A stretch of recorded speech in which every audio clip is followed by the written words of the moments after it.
you know what? It's Friday again. I know. I am so All day glad. Friday, It's been a very long week. even with Yep, 3-day weekend. Yeah.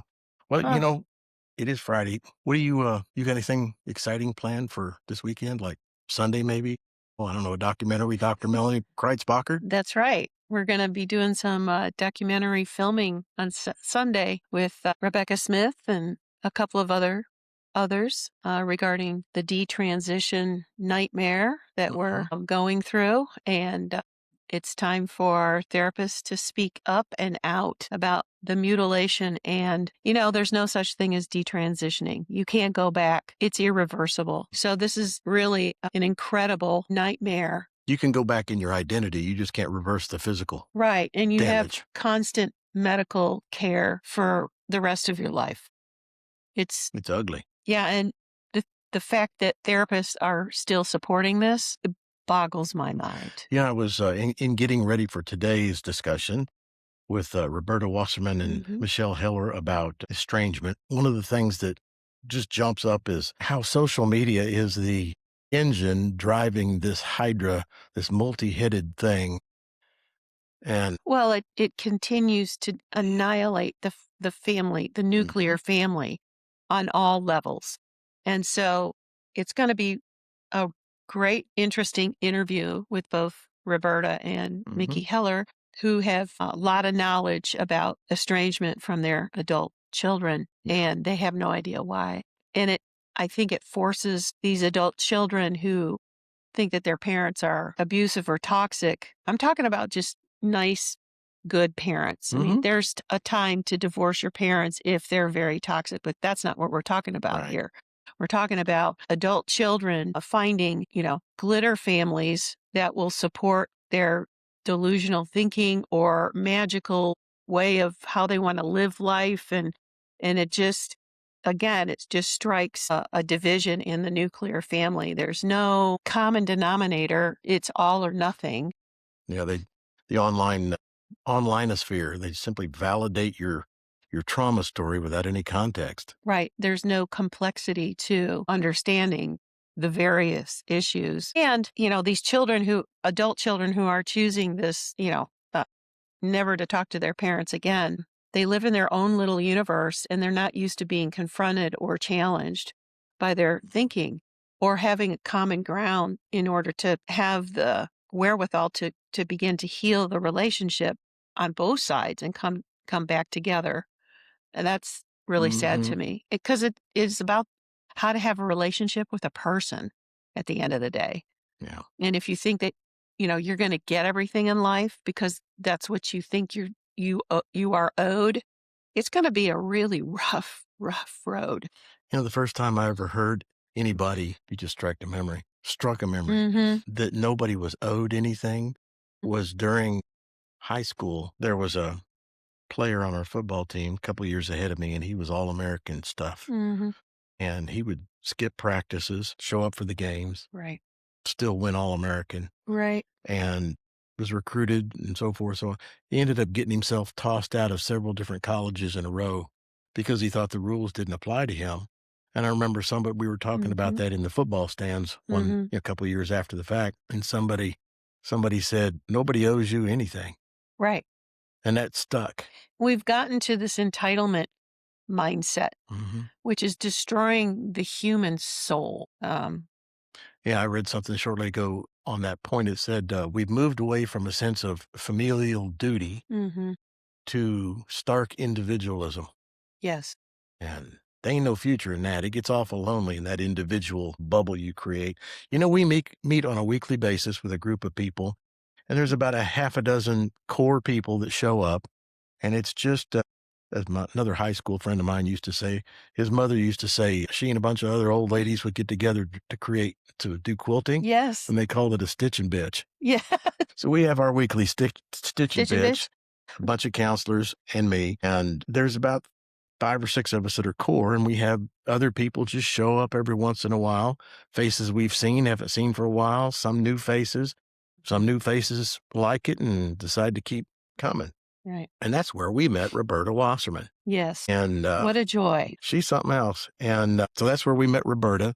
And Roberta's very, very high on the the subject matter here, estrangement. And, AMP is all about two things, primarily two things. The prime directives are win back the profession from the crazies and promote a holistic form of mental health. And one thing that we don't want to do is do podcasts and posts and produce content about treatment modalities, treatment options, treatment modalities, because there are lots of people doing that. A lot of them doing a very good job. And why recreate the wheel? I want to focus on those two things. So when we first met Roberta, and she was talking about estrangement in our weekly group, I thought, well, I didn't get it at first. The light bulb didn't go on. But last week I was thinking about it and I thought, this is not treatment modality stuff. This is my opinion. This is another head on the Hydra, another way to destroy the family. And we'll get into that in a minute. Yeah, the family's under attack and has been under attack since the 60s. Yeah. So and now it's just morphed into something that it's quite sad. Right. So I called Roberta and said, let's do this thing. She said, oh, goody. And so we're going to do that. Yes. And then you said, we need to get Mickey Heller in here too, because Mickey's about 5 miles up the street. Yes. And has just finished a new book called Dead to Me. Show the camera what that book looks like. Dead to Me. Dead to Me. And it is a mother's story of love, loss, and ideological.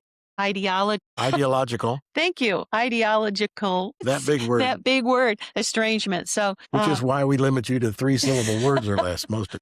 Yeah, it's like saying spaghetti when you were small, when you're a little bit. Biscotti. Yeah. But anyways, just got the book, just started reading it. I haven't finished it all, but it's something to be thinking about in order to either help one of your clients that need resources so they don't feel like they're all alone. And Roberta has some workbook for estrangement. Oh, does she? Yeah, it's really, really very well done. Oh. Yeah, so these two pairings might help. Okay, well, good. Yeah. Well, that's what we're going to do. We're going to talk to Roberta and Michelle in just a minute when we turn them loose out of the green room, unless you repainted the green room, your current colors. No, it's still green. Still green? Yeah. All right, so we'll be right back. All right, we're back. Did you miss me? I did. Good. I had to go get them from the green room. Yep. Look who we found. Did they leave it a mess? No, actually, not at all. They're very tidy. Now these rock stars are. I know. Mickey said, I'll only do this podcast if there's no green M&Ms in the bowl. Oh, jeez. Like talking to Aerosmith I know. I had or to something. pick through it all. I had to get here at 7 o'clock this morning. How you doing, Michelle? I mean, don't tell all my secrets, Philip. Okay. I'll use them later. Yes. Roberta, how are you this morning, Roberta Waserman? I am good, thank you. You am? What state are you in, Roberta? We were Maryland. arguing in Maryland. We knew it started with an M. Oh, man. Well, I won because you didn't know. One of the M So there you states. go. Well, I admitted I didn't know. Well, I thought I knew, so maybe it canceled out. All right. Okay. Well, we're here to talk about parental estrangement, so that's what we're going to do. And not every counselor is dealing with this issue, so let's define it first and go from there. What is parental estrangement? Who are the players? What does estrangement look like? Let's talk about that clinically first, and what qualifies. Okay. Well, first, thank you for this opportunity. And you're terming it parental estrangement. I term it family estrangement because it's not just parents and adult children. It can be siblings and other family members in a family system. But the definition, according to Carl Hillerman, he wrote the book Fault Lines, which was published in 2020. His definition is a relationship in which there is a physical distancing and loss of affection between family members, often involving little or no contact. And so this was in 2020 that he did his research and published the book. And at the time, his research showed 1 in 4 Americans. I think the most recent research in 2025 is showing 2 in 5. So it is increasing, or we're growing in more awareness of it. And what qualifies me? Well, I kind of fell into it due to some personal lived experiences and became connected. I was already a clinician. I had raised 4 children to adulthood and they all got married. And then I went through some family system issues and found Dr. Coleman's work. So he had, his first book was When Parents Hurt, and his next one was Rules of Estrangement. And I started facilitating in my office a group called Alienated Grandparents Anonymous. It was founded in Florida. And I was shocked at the population of families that were dealing with this. And there's a stigma and there's a silence that is similar to years ago when no one talked about addictions or domestic violence. Everything was quiet. Well, that's kind of what's happened with a parental estrangement and alienation. A lot of parents feel ashamed, or, that they are immediately judged. If your child's not talking to you, then obviously you did something terrible. So they often don't come forward. But when I saw that population, I just really felt that this was where I needed to specialize. And then I was part of Dr. Coleman's very first training for professionals he did with Becca Bland in 2021. And there were only 4 of us in attendance across the whole country. So at that point, and he's in California, he certified me to be a coach. So I wasn't limited to my state in treating families that needed this support, because there weren't a lot of professionals addressing the need for support, particularly for the parents and grandparents. Well, speaking of certified, Mickey Heller's with us today. Mickey's the nickname. We call her Mickey when she's not in trouble. When she's not. Michelle Heller, get in here. Mickey, what would you like to add to that as far as a definition, please? Goodness, she nailed it. And, first of all, I just want to say it is an honor to meet you, Roberta. Thank you. I'm a little bit on the fangirl side here because, the amount of work that you've done in this area, along Dr. Coleman is phenomenal. And Thank so you. I personally thank you as a parent and as a clinician for everything that you've done. So please forgive me if I'm fangirling a little bit, because it's an honor and a joy to meet you. So thank you. So I don't really have much to add other than, it's a significant disruptor. I too call it family estrangement because it can be not just between parents, but an entire family system. I, like Roberta, am currently living this. And I recently just wrote my family story in my book, Dead to Me. I have an adult daughter who just turned 29 years old, and she walked out of the entire family, not just me and her dad. She doesn't talk to her brother, her little brother, nobody pretty much in the family. She's completely cut off everybody. So it can be just towards parents, but it is also open to an entire family system. So it exists on a continuum. This is a continuum of family systems where there's just no contact, some periodic contact, or and oftentimes with high emotional distance, and some cycle in and out of contact. So sometimes there's not complete cutoff, but oftentimes when there is a some type of cutoff, there may still be contact, but it's going to be very emotionally driven, often argumentative or just mean and hurtful, which was my case whenever we did have contact with our daughter way back when. It was literally just her attacking us and calling us all the names, and verbal abuse, verbal manipulation, all those kinds of things. So at this point, it's just, we are complete no contact. She has blocked us on every social media, every way that I could possibly, even if, try to reach out to her. I have no way of doing so. So I've just, we just got to keep on living. We've got to keep on moving. And I pray every day for my daughter. Experience qualifies you to. Yeah, I think so. When we were putting this together, I have the distinct advantage of not being a licensed counselor. So I get to look at this through the Joe citizen lens of common sense and ask questions. And the thing that occurred to me as we were doing this was that, this sexual identity crisis, this trans thing that we're living through now, known by many names throughout history, including the current label trans, has always existed. But in the last 10 years, there's been a parabolic spike in the number of cases. And I offer that analogy just to pose the question, is the phenomenon of family estrangement a result of the same drivers? Is it experiencing the same, what's the word I'm looking for? The same Increase. genesis? What do you think about that, Roberta? Absolutely. I agree with that. And I do think that some of this, it's multifaceted, first of all, and estrangement is as varied as the people involved. However, there are some contributing factors that you can see. One of them is the rise in social media.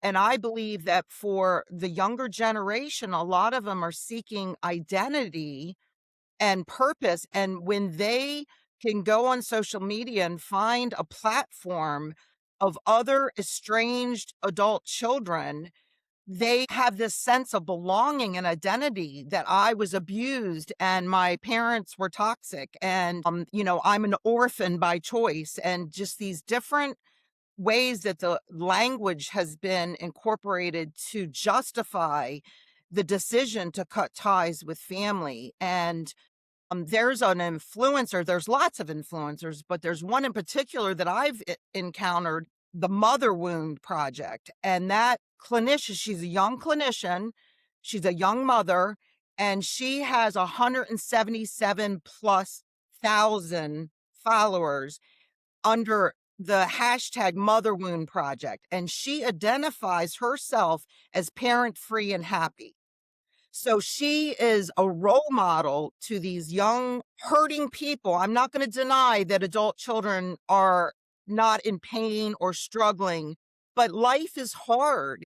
And the tendency to blame does not help you develop resiliency and the ability to grow in adversity. We are human beings. We have history of people that overcome difficult things, but cutting ties is not helping with your family issues or your own personal development. Are you telling me that blame and isolate is not a good counseling tactic? Yes, and I have to do this disclosure. I have to do this. There are cases of abuse. There are justifiable cases where there is no one's going to tell you that you need to reconcile or be in relationship. But those are rare compared to what we are seeing today. You said multifaceted. Social media is one. I'm Yes. wondering when you add it up, you get 100%. How much of that 100% is social media driving? Is it a 20%? Is it 50%? Is it 80%? What do you think? Philip, I'm not a researcher, so I'm not good with No, those statistics, but it is a contributing factor. But there's a lot of factors.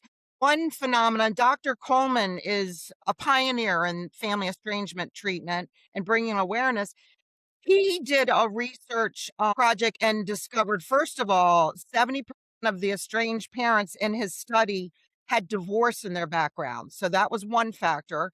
He also found that 70% of the estranged parents, the estrangement occurred after other people entered the family system. When the adult children develop new relationships, they get married, they have in law issues that arise, and the inability to process conflict. So he saw 70% of estrangement was after a marriage or a significant relationship. And actually, he found that sons are more vulnerable. 70% of his research were males that were estranged from their parents after marriage or after a significant relationship. Michelle, what do you think is driving this? What's your breakdown look like? Just from experience. I think a lot of it has to do with, I hate this term, but the cultural climate of today. I think that there's a lot of trying to normalize that it is my parents made me feel yucky, so therefore I have to kick them out of my life, right? So at this point, we're not looking at the entire family system. We're not looking at, are we really in a toxic, abusive situation? Or are we avoiding? Are we avoiding understanding, why are your feelings hurt? Why do you feel like your mom and dad, did something to hurt you? Or why are you feeling like you can't sit down and have a conversation? And I think at the end of the day, that's the big thing is people are not wanting to have conversations because it hurts and they hurt me and they say things that are triggering or, all of these things. And so I would not claim that we can prove that there's a precise parabolic spike in things, but we can say that the cultural permission structure around cutting off family has most definitely changed. Kind of like what, piggybacking off of what Roberta said with regards to, we'll just say it the olden days. In the olden days, things like this were still going on, I'm sure. However, the difference is that most parents would stay silent, and people and children and things like that would stay silent because of fear, because of shame, because of guilt, all of these things, the grief. But today, with this generation, it's more about empowerment. Well, look what I did. I cut my mom and dad off because they made me feel bad. So I'm empowered. And for me, that's not healthy. That's avoidance. That's not true, abusive, toxic.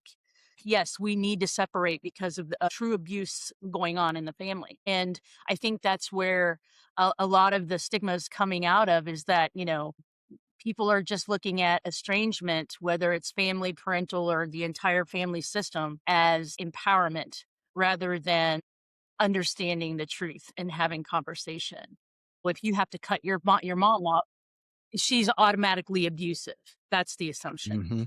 Before we started, Kathleen and I were talking about the historical move from duty to family, multi-generational duty to, taking care of your folks when they're old. So duty to individualism, and individualism screams all about me. Exactly. So Roberta, what are your thoughts on this statement? Have historically normal parent-child interactions been redefined or reframed as harmful and therefore legitimate grounds for estrangement? Absolutely. So from a therapeutic lens, once upon a time, therapy was something that was also stigmatized. So we swung the pendulum to more and more people seeking therapeutic counsel, seeking help. Well, what has happened over time is therapists have become the moral authority versus where you had family systems, maybe the hierarchy of the family, or religious systems that would honor thy father, thy mother, would be the grounding of family connection. So now we have this therapy culture that has gone mainstream.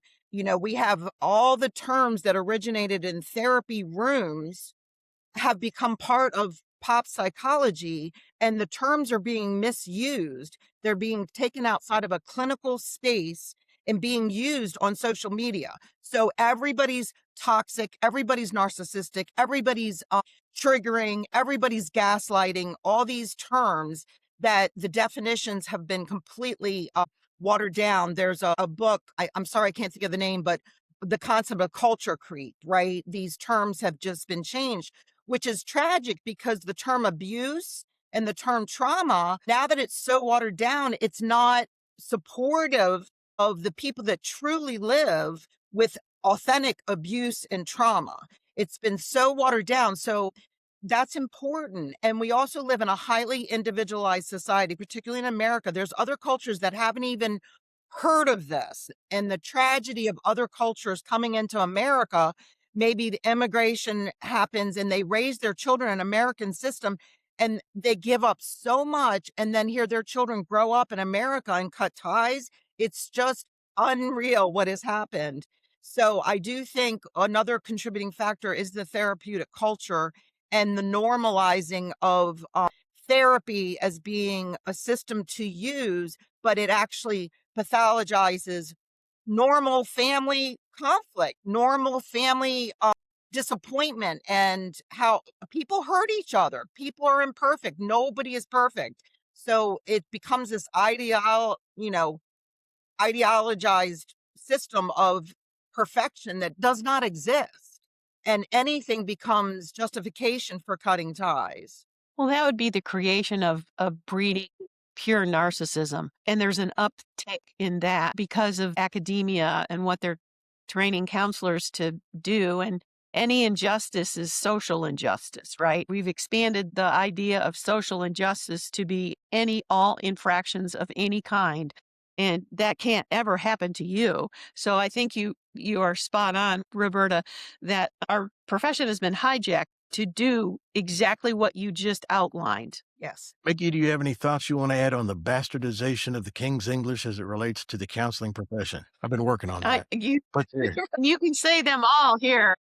I mean, I might have to go repent afterwards. So in a nutshell, the mental health field is not in full agreement with estrangement. Some clinicians see estrangement as a legitimate boundary when a relationship is harmful. Others, including, as Roberta previously mentioned, Dr. Coleman, who warns that some therapists are too quick to validate one-sided narrative or diagnose parents that they have never met. Oh, your parent's automatically a narcissist or an abuser. Some therapists are reinforcing no contact without exploring reconciliation, accountability, repair, grief, or the collateral damage to parents and grandchildren. In a nutshell, the ethical problem is not that therapists ever support distance. Sometimes distance is clinically appropriate, right? I think that needs to go without saying. If it's a truly abusive environment, yes, get out, right? Protect yourself. The ethical problem, though, is when a therapist treats estrangement as automatically healthy without assessing the family system, the client's role in it, the possibility of repair, the impact on children, and whether the cutoff is protective or avoidant. Yes. Mhm. Yeah, when you redefine everything, then everything means nothing. I used to put the empty milk carton back in the refrigerator. That was me. Now that's defined as trauma, and there's a code for it, too. There you go. There's no telling. There's no telling. Everything is pointless. Well, I think to your point, Mickey, and also Roberta, is that as I listen to both of you say no accountability, no healing, no repair, exploring both sides, how are you accountable with what is happening and trying to repair, this counters, it, at least in my mind, the entire codependency, PMLity model of recovery, period. Hard stop.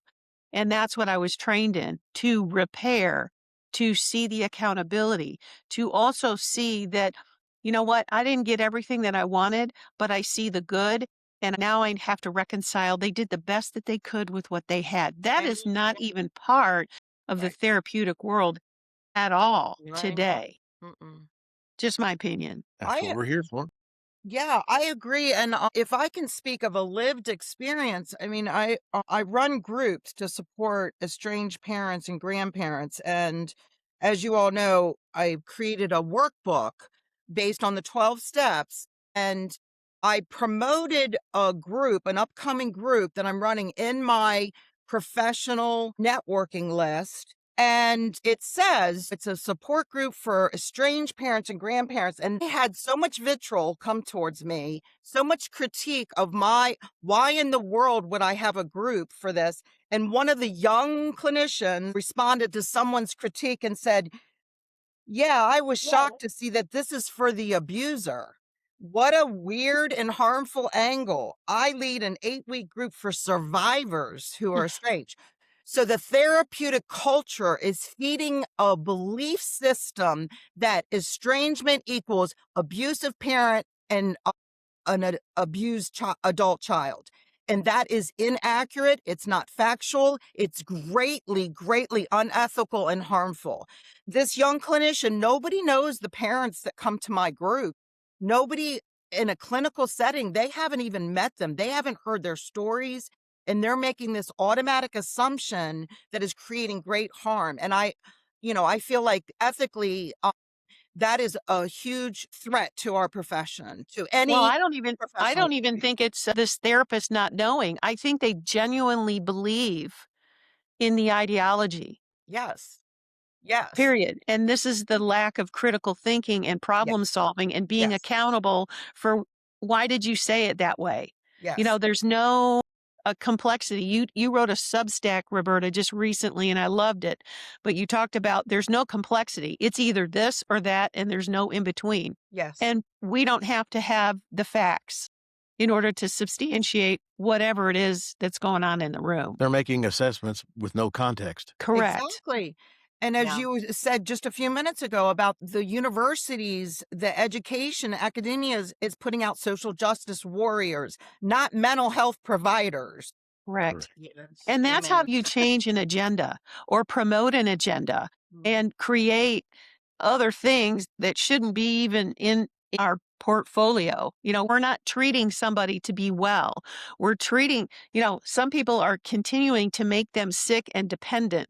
And that's Or the self-appointed moral pastors. So, Michelle, how do these counselors that are pushing this stuff, how do they justify the treatment that they're giving the parents without assessing them? Just a blanket assessment, no context given. How do they justify it? What do you think? So, do no harm applies to all parties, right? So, not only the identified client. So, as a clinician, Well, not in their we do world, it no doesn't. harm, which is why we're sitting here today. Right. So, a therapist's primary duty is to the client in the room. Yes. But ethical practice still require humility, right? And so we should not casually encourage irreversible relational decisions when we have only one side of the story, right? So we can support safety, we can support boundaries and all of the good things without vilifying absent family members. A therapist and here's my hard stop. A therapist can validate pain without validating every conclusion the client draws from that pain. That's how it should be done. I want to know, how do these counselors justify their actions? I want to know, how are they saying, well, it's okay to make a blanket assessment with no context of the parents and live with that and sleep at night? How do they do that? Because their primary goal is to affirm. Yep. Period. Their primary goal is to coddle and pet these clients. Yes, we want to validate, or whatever the term is you want to use, a hurt, a pain. Yes, we want to make sure that we let our client understand that we understand this hurt or this pain that they're feeling. Where does It's that come okay to from? have the pain. Where does that come from? Th- That desire to that's a affirm. good question. For the desire to affirm. Oh gosh, I think that goes back to the clinician's education. Yeah. Jump in, Did you want Roberta. to say something, Roberta? Well, it's the foundation of therapy. It's the Yes. foundation of witnessing and validating someone's pain, but we've gotten stuck there because Yes. we are finding that being an affirming only practitioner is causing harm to others. It's not helping long term, maybe in the moment, and maybe making them feel better or feel validated, but it's not growing people and relationships. It's doing the opposite. Exactly. And one thing that I always tell my clients whenever we're kind of like processing an emotion, right, is we'll talk about feelings for a second. I'll have them identify what they're feeling and things along those lines. But one thing I always say is your feelings are your truth, but your feelings may not be the truth.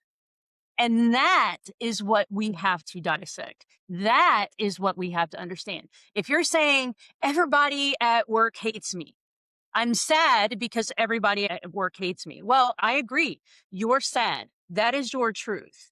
But to say everybody at work hates you is a cognitive distortion. It's not reality. It's not factual, right?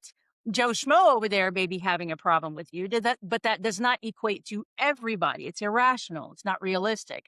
And so, although her feelings may be the truth, that she's sad about this irrational thought, her feelings are not the truth. Right. And that's the important thing. That's what we have to dissect and figure out and understand. Did you have anything else to offer, Roberta, before I jump into my next thought? No, I agree with everything she just said. Yes. And I do think affirming only is not helping.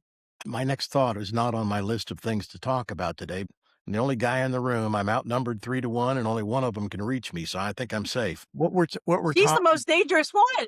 the whole careful. The whole affirming thing to me sounds very much like, I'm going to throw this out there and I want feedback from all three of you. I'm going to get hate mail. I can handle it. This sounds like a very feminine way of approaching things. Let's talk about it. Let's pat each other on the back. We're not going to fix anything. We're just going to talk and agree, versus the male, I got to come in and fix a problem. I'm going to burn something. I'm going to fix this problem. Now that's nothing in life is 100% except that absolute statement I just made. So there are always exceptions. I'm not talking about the exceptions with that setup. What part do you think that may play in this entire scenario, given the fact that 85 to 90% of the entire profession is female? Who wants to go first, Nikki? So, okay, I'll jump in real quick. Listen, the good Lord made women the emotional side of the partnership between a man and a woman, right? God created a man and a woman, only a man and a woman. Dare you say that? Where'd you go to school? Where did you go to school? Sorry. The school of reality. Okay. However, so the thing is that we as women were created as the emotional protectors, guiders, all of those things. So because of that, I think it's automatically assumed that all female clinicians run off of emotion. You're sad, you're crying. Well, okay, you're hitting my hard spot of emotion. So I'm going to affirm that emotion and tell you that everything's okay. And I'm so sorry you're hurting and it's so sad. And, let's just dive into the pool of sadness together, right? It's The deep end. retarded. I'm sorry for that word, but it is just not okay. So because we are the emotional creation that we were made, I feel like it's automatically assumed that we have to run everything, even as therapists, we have to run it emotionally. Right? Now, do we need to have compassion? Of course. If we didn't have compassion, why would we be in this field to begin with, right? We do have compassion. We have a general love for people. We want people to succeed. We want people to be healthy thinkers. But to constantly say that your sadness is valid simply because you feel sad and we're emotional creatures as women, then that makes everything okay. That is irrational and that's not right. And so bottom line here is that, the high percentage of clinicians are women. And because women are the emotional people, that it automatically it is an assumption that that's how we all function is based off emotion. Does that make sense? Yeah. And I want to be very clear. I'm not woman bashing. I like me some women. Yeah. You all think differently than men do. Yes. And men think differently than you do. And there's times where the way you think works wonderfully well, and there's times it doesn't work as well. And the same for men. The way we think doesn't always work. That's why we were created to complement each other. And I think both parties, male and female, simply have to recognize what we're good at and what we're not good at. There are times where women are in a position where they have to make, I'm calling it annihilation decisions. Sometimes you have to fix a problem. This one's pretty good at it. You got to do that. She knows how to be very female and she can kill a spider when she needs to. I love it. But I still can't change a tire. That's not the norm. Well, we'll find somebody for. Well, I think the blending, I think women have lost the blending of exactly what you described, Mickey. And you've got to sometimes go neck up. You have to engage your critical thinking piece of that emotion and try to connect it to dispel irrational feelings versus valid feelings, and then come to a reasonable conclusion intellectually. This again, I'm going to go back to Pia Melody's model. Intellectual boundaries are key. We can't keep being stuck in the emotion of it all, And so I do think that, and then, academia, and I'm going to go back to the public school system. 99.9% are female driven with female agendas and are excoriating little boys. I have 2 sons, and it was not fun during that time because it was very feminized in projects and creative things, and boys couldn't be boys and all that. So that's the demasculine of little boys who grow up into men who are soft because they're too afraid that the woman rules the roost. So, we've got a complex issue here just on that. Everything's related. What are your thoughts, Roberta? Am I a woman hater or? Not at all. No, you're actually I would say you're honoring women for the distinct fact that we are wired differently. Men and women are different. And I agree with all your perspectives. And I just want to add that in treating family estrangement and working with estranged parents and alienated grandparents, men, primarily in my work, and I'm a fully trained Gottman counselor as well. And Dr. John Gottman will say men and women are different. Their brains are different. Men, primarily with estrangement, respond differently. They are more like, okay, you don't want to have a relationship. Bye. See ya. They get angry and they're like, okay, we're done.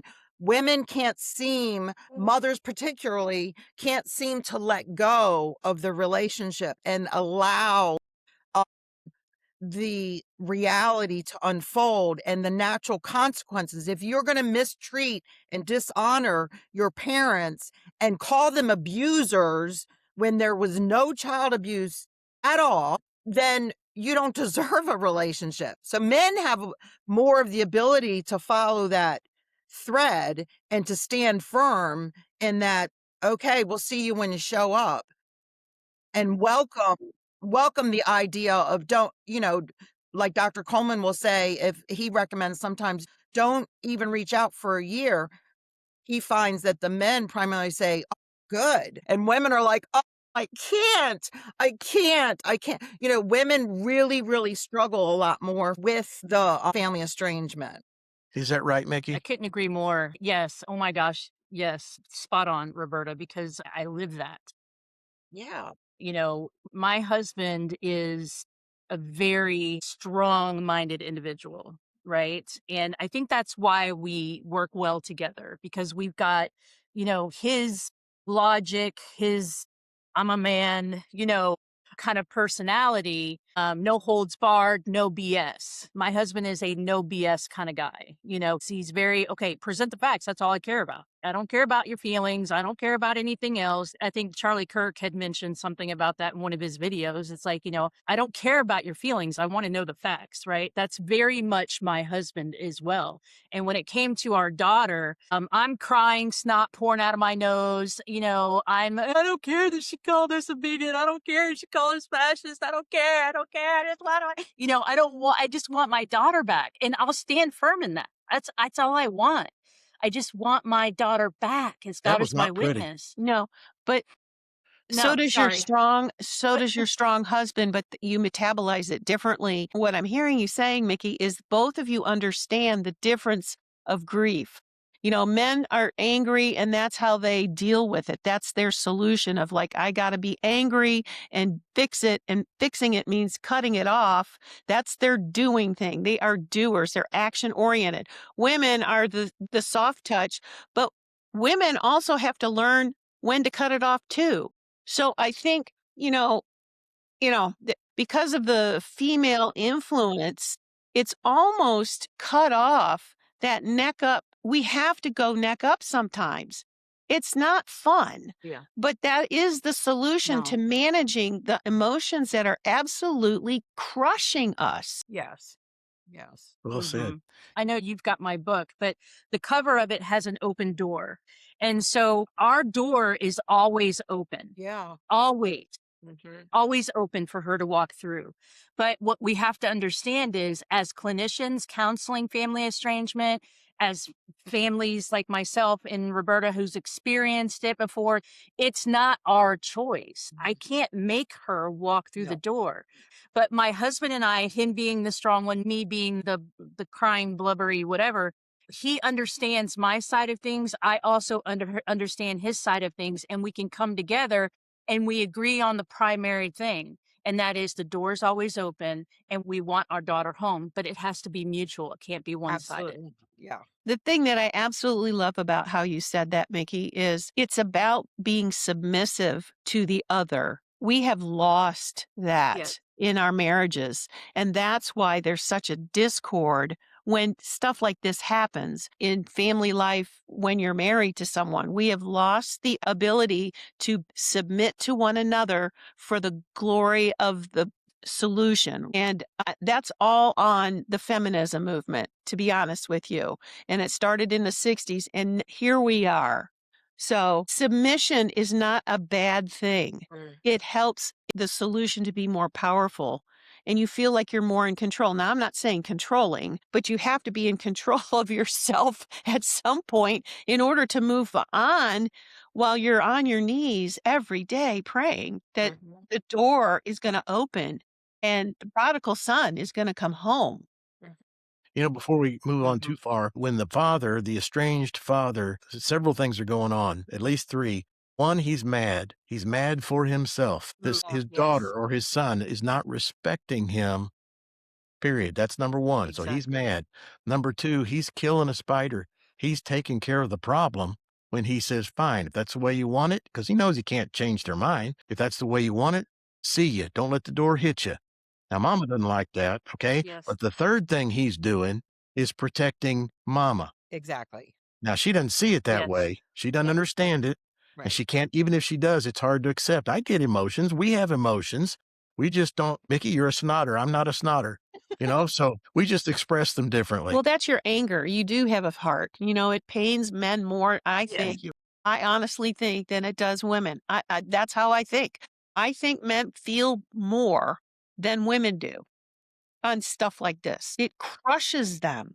Yeah, because they're, they're, like you said, they're also protecting their partner. Their heart is going, they don't want to see them suffer and they are not able to prevent it. So, it's very hard for them to navigate it as well. So isolate the problem. Yeah. Isolate the problem so it doesn't hurt Yeah. anymore. What part do you think the professional organizations are playing in this? Do we know anything about that at all? I do not know what their positions are on this. I know what their positions are on the trans movement. They're still pushing that stuff. Yeah. What about this? Do we know anything, Roberta? Well, you mean the ethical boards? The Ethical boards? ACA, for example. They have ethics, and Michelle brought it up too, like do no harm. But it's ironic because they're simultaneously producing a whole generation of professionals that are affirming family estrangement as a solution.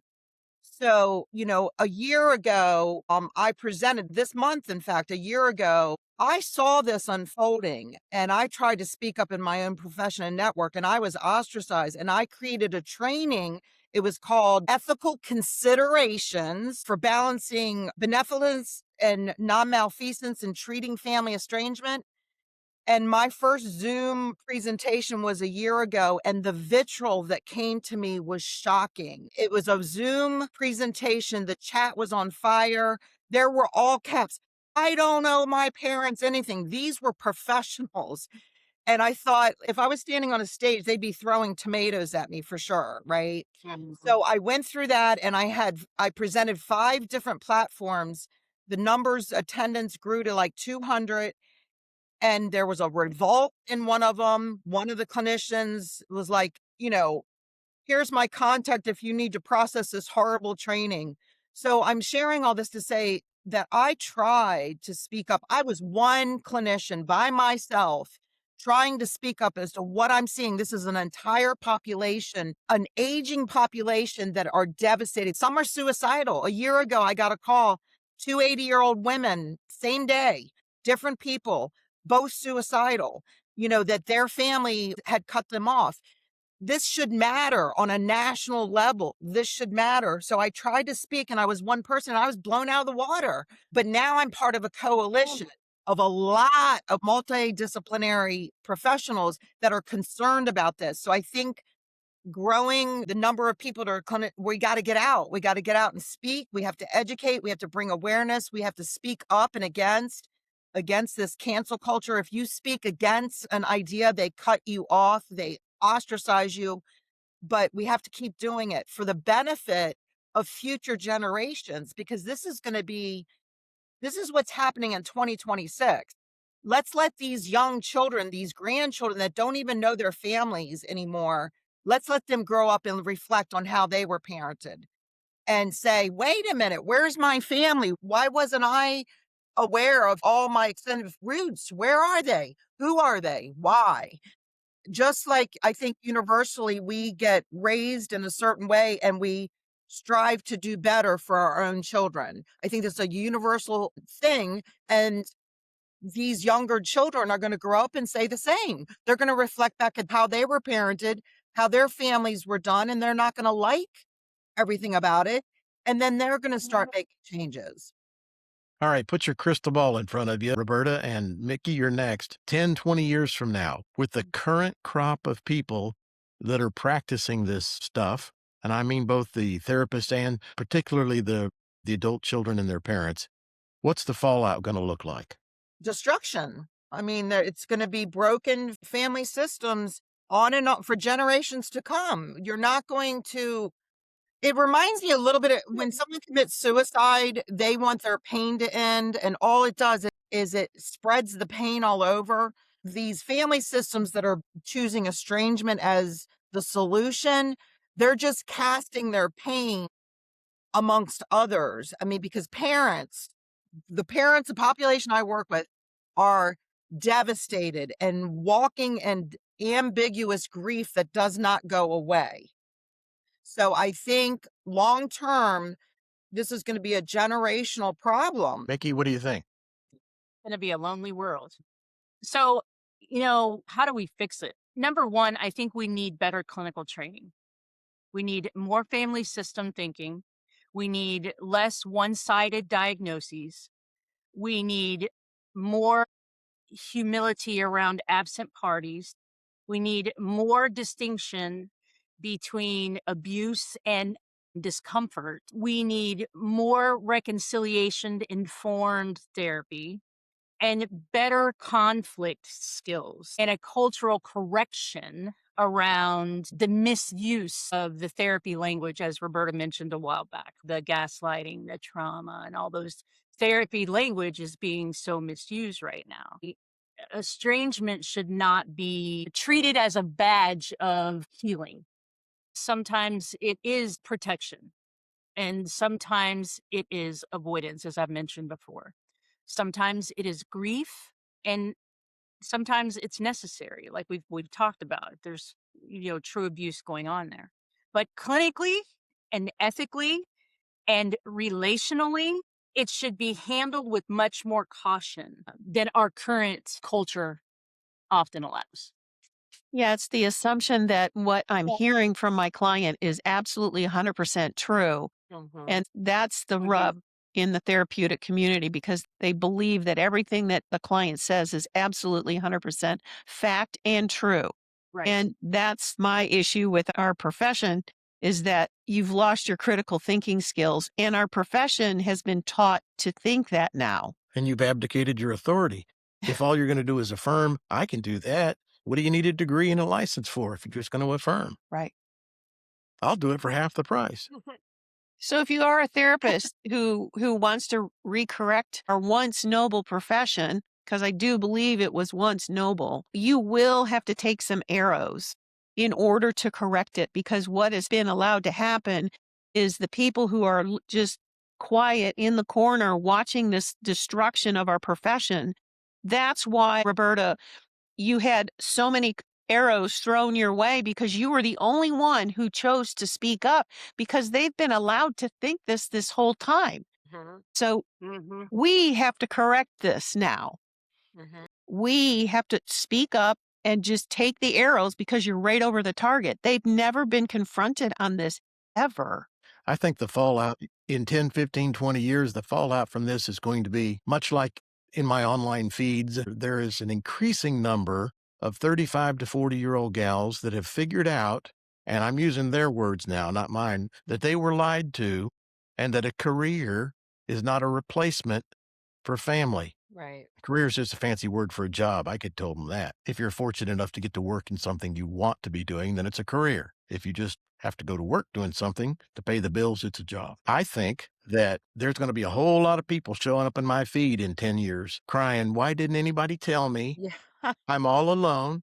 I don't have any family. And to compound that, the tables are going to be turned on these people, because they have modeled to their kids, if they're fortunate enough to have any, what to do. If mommy's not nice to you, then just disappear. They're going to be the victims. It's going to be replicated with their children to them. I Yep. agree. And, when I did my training, I had this picture. I'm going to be aging myself right now, but back in the day, there were commercials and there were advertisements where doctors would recommend specific brands of cigarettes. And I had a picture of that in my, for particularly these younger clinicians, is like, can you believe this? That once upon a time, doctors were recommending smoking. I said, that's what I foresee in our profession. Here we have an entire profession that's recommending a prescription for family dysfunction or family conflict is cutting ties. And you're going to have to live with that reality down the road where a lot of people lost their lives with smoking and so on and so forth. So, and Michelle, you mentioned the lack of humility. I do have clinicians and the younger generation, even in family estrangement, with this idea that they know how to parent when they haven't finished parenting. Okay. You're going to have a little baby. You're going to have little toddlers. You're going to have all these little love bugs. They love you so much. Let's get your teenagers through the teen years alive. Okay. Let's just get them through. And then you come and tell me what you know about parenting, because you don't know what it's like to raise a child fully to adulthood. You don't know what you're talking about, but they act as if they do. And Yes. there's a lack of humility. There's the ageism, right? That these boomers don't know anything. We know a whole entire lifetime more than you do. We've lived it. We've done I love that.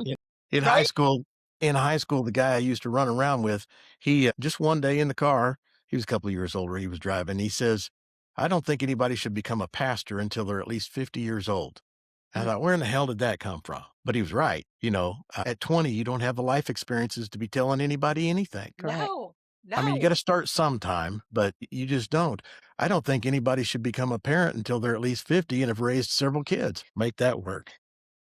Anyway, your Good. last thoughts, Michelle, and then we're going to land this plane. I'm grateful for this opportunity to speak alongside Roberta and the two of you on this topic, because it needs to continue to be made aware of the truth about it and the reality about it. And as a mother with estrangement in my life with my daughter, we're not all abusers. And I No. think that needs to be very well understood, is that just because there's estrangement does not automatically mean abuse. Exactly. Okay. Very well said. Last thoughts, Roberta? I agree 100%. And that was my latest Substack.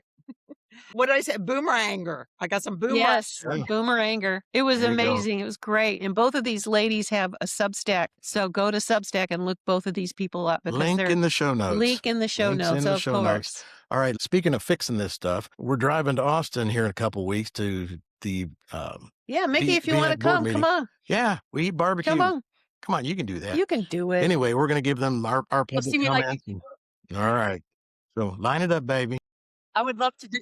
Yeah. So anyway, the Austin BBQ Club is what we call our little caravan to Austin. Link in the show notes for that. And October 1st, 2nd, and 3rd of this year is our annual conference. I would love to do a table topic on this very topic if we had somebody, Roberta, that was in attendance that could lead that table. But just saying, no pressure, no We pressure. can talk about it. I'm open. Yes. What else you want to know? I'm You're good. sitting next to her. Yes, please. Oh, I would love to meet you. I would love to meet you in person. Shotgun.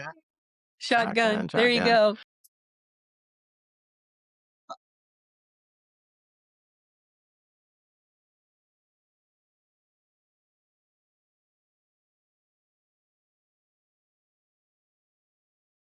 All right. So Mickey Heller, LPCS, newly minted supervisor.